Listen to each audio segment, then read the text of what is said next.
Hello, the title of this book is Chrysanthemum. The author is Kevin Hanks.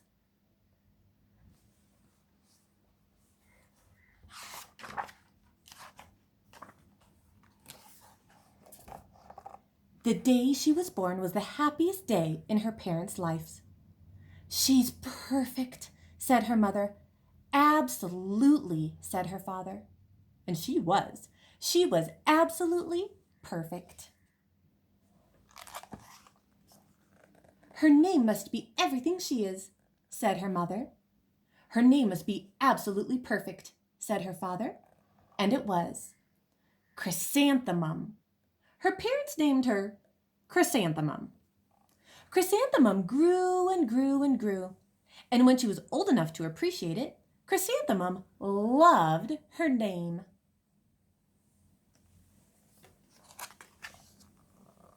She loved the way it sounded when her mother woke her up. She loved the way it sounded when her father called her for dinner. And she loved the way it sounded when she whispered it to herself in the bathroom mirror.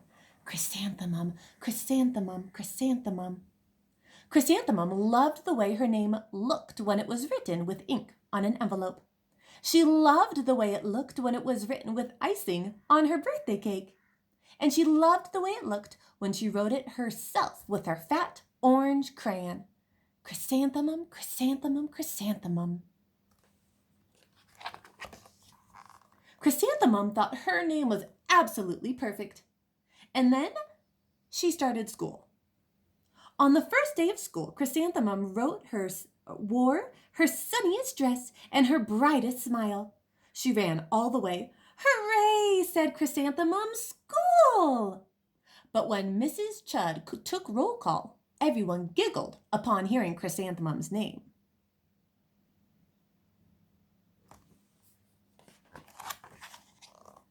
"It's so long," said Joe. "It scarcely fits on your name tag," said Rita, pointing. "I'd name my grandmother," said Victoria. "Or I'm named after my grandmother," said Victoria. "You're named after a flower." Chrysanthemum wilted. She did not think her name was absolutely perfect. She thought it was absolutely dreadful. The rest of the day was not much better.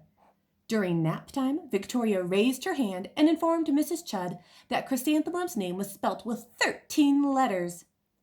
"That's exactly half as many letters as there are in the entire alphabet," Victoria exclaimed. "Thank you for sharing that with us, Victoria," said Mrs. Chudd. "Now put your head down." "If I had a name like yours, I'd change it," Victoria said, as the students lined up to go home. "I wish I could," thought Chrysanthemum miserably. "Welcome home," said her mother. "Welcome home," said her father. "School is no place for me," said Chrysanthemum. "My name is too long. It scarcely fits on my name tag, and I'm named after a flower." "Oh, pish," said her mother. "Your name is beautiful, and precious and priceless and fascinating and winsome," said her father. "It's everything you are," said her mother. "Absolutely perfect," said her father. Chrysanthemum felt much better after her favorite dinner, macaroni and cheese with ketchup, and an evening filled with hugs and kisses and percheesy. That night, Chrysanthemum dreamed that her name was Jane. It was an extremely pleasant dream.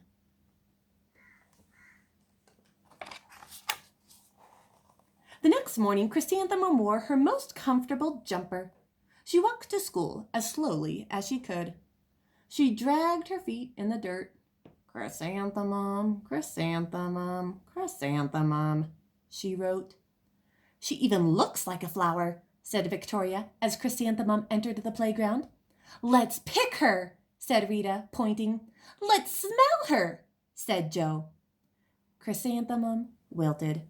She did not think her name was absolutely perfect. She thought it was absolutely dreadful.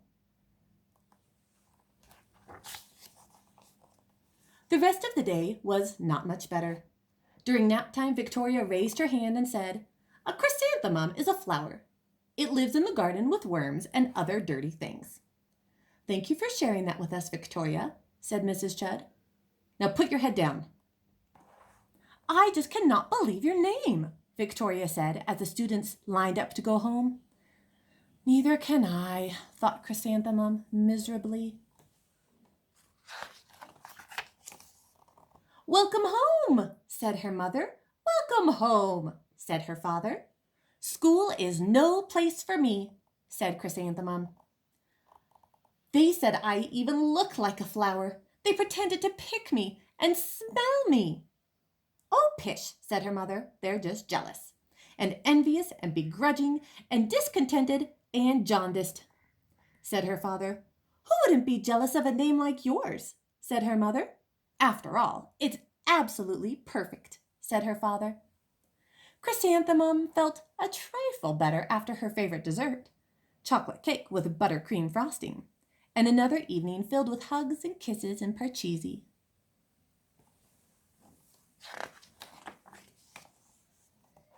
That night, Chrysanthemum dreamed that she really was a chrysanthemum. She sprouted leaves and petals. Victoria picked her and plucked the leaves and petals one by one until there was nothing left but a scrawny stem. It was the worst nightmare of Chrysanthemum's life. Chrysanthemum wore her outfit with 7 pockets the next morning. She loaded the pockets with her most prized possessions and her good luck charms. Chrysanthemum took the longest route possible to school. She stopped and stared at each and every flower. Chrysanthemum, chrysanthemum, chrysanthemum, the flowers seemed to say. That morning, the students were introduced to Mrs. Twinkle, the music teacher. Her voice was something out of a dream, as was everything else about her. The students were speechless. They thought Mrs. Twinkle was an indescribable wonder. They went out of their way to make a nice impression. Mrs. Twinkle led the students in scales. Then she assigned roles for the class musical. Victoria was chosen as the dainty fairy queen. Rita was chosen as a spiffy butterfly princess. Jo was chosen as the all-important pixie messenger, and Chrysanthemum was chosen as a daisy.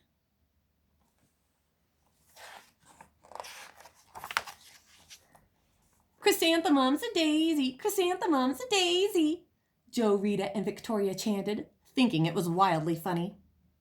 Chrysanthemum wilted. She did not think that her name was absolutely perfect. She thought it was absolutely dreadful. What's so humorous? Asked Mrs. Twinkle. Chrysanthemum, was the answer. Her name is so long, said Jo. It scarcely fits on her name tag, said Rita, pointing. I'm named after my grandmother, said Victoria. She's named after a flower. My name is long, said Mrs. Twinkle. It is, said Jo. My name would scarcely fit on a name tag, said Mrs. Twinkle. It would, said Rita, pointing. And, said Mrs. Twinkle, I'm named after a flower too. You are? Said Victoria. Yes, said Mrs. Twinkle. My name is Delphinium.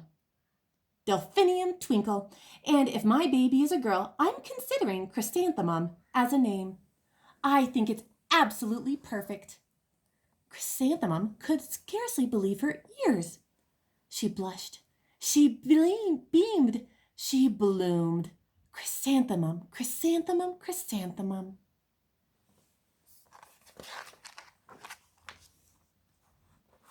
Jo, Rita, and Victoria looked at Chrysanthemum longingly. Call me Marigold, said Jo. I'm Carnation, said Rita, pointing. My name is Lily of the Valley, said Victoria. Chrysanthemum did not think her name was absolutely perfect. She knew it.